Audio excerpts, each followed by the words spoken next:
Hey guys, welcome to our channel. So in this video I'm going to show you how to block customer on Shopify. So this is very simple method.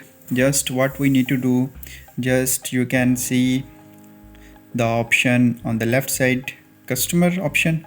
So just simply click on the customer option. Now you can see I have already one customer here. You can also add a multiple customer here. So if you want to block, you have to select the customer and now click on more action. You can also select all the customers at once, and after that what you need to do, just you have to click more actions and then click delete selected customer. So you have to understand that when you click on delete selected customer, it will be removed from your list.